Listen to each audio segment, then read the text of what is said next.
What a beautiful day. Wow. You can see Blaise Castle between the trees, among the trees there. And look who's here at Blaise Castle. Hey, well, guess what? It's the 1st of March today and it's looking like spring, finally. Nice bit of vitamin D we're able to get now, by the way. My face went a tiny bit red yesterday and apparently, what did Arjan say? That it was my immune system that had to recalibrate. Yes. Because in October I had a red face for 1 month. Can you Wow. believe it? Yeah. It was a nightmare. Yeah, we'll better get some sun cream anyway. We'll Just get on the sun cream. Well, what I was thinking was that my friend Valerie says that people after stroke are either horizontal in bed, incapacitated, or they're up and walking about like everybody else.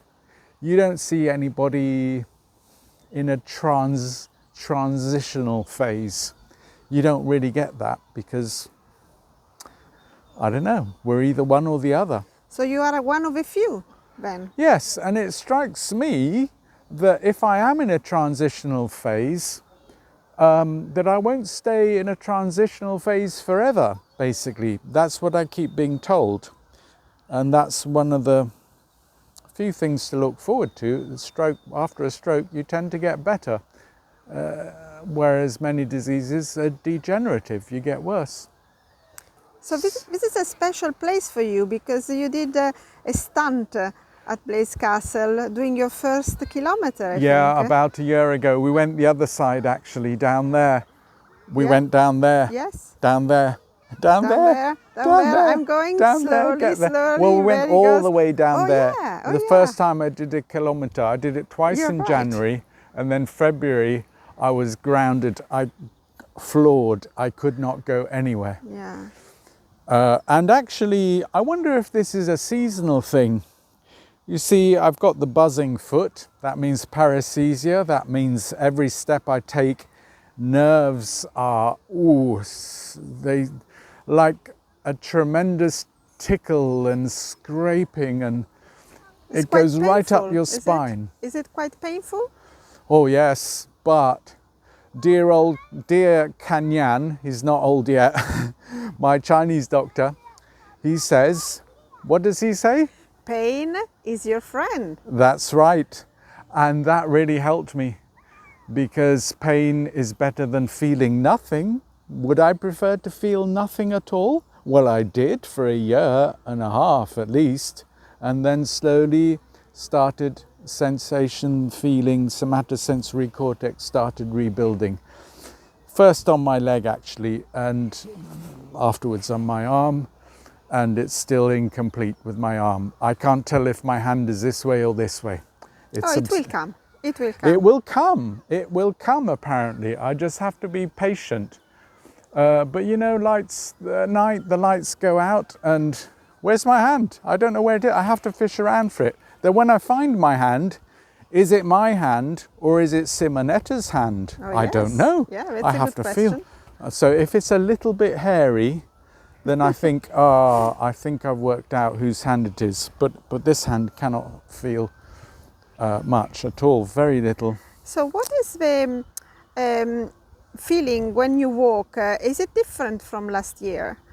Oh yes. I mean, last year it felt like I had a wooden leg and I was just, it was like an appendage, a wooden leg that I would learn how to maneuver and swing around, but that was it.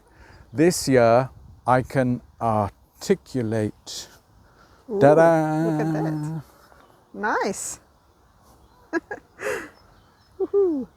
Yeah, well, it feels like a real leg now, Yeah. but it's full of aches and pains. Well, never mind. You know, every time we have an outing now, it feels more and more like you are reintegrating into society, and I'm so happy that I can, share this with you.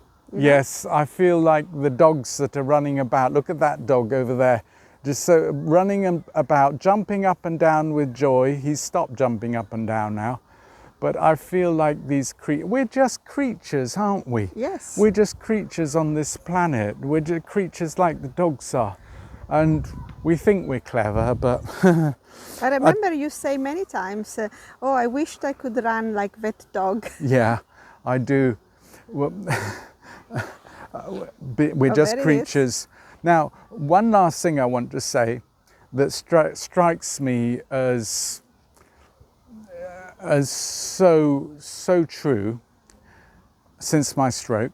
I've realized that the human brain, for all we think we're so clever, but the human brain, most of the activity is to keep us stood upright. Homo erectus. We are the only mammal, whatever, that walks on two legs. Okay, chimpanzees a little bit for a short time, but we're designed to work on two legs. And all the proprioceptors had to come back for me to gain my balance. And believe me, I'm only halfway there. But the whole brain, so much of it, is dedicated to our spatial awareness, to knowing where things are for our balance. Imagine our hippocampal gyrus and how it works out the spatial awareness and cognitive abilities that we have. Yeah, it's quite amazing. I know. So all our, I don't know, 80, 90% of our brain is there for keeping us erect. That's all, and getting us to move about. So who was it who was doing boxing as a therapy? They had some problem, they had MS, was it? I think it was MS, yes. MS, and they were doing boxing because it involves your brain and coordination and things like that. Spatial awareness? Mm-hmm. Spatial awareness? This famous spatial awareness. Anyway, that will do for today. Thanks for listening and see you next time.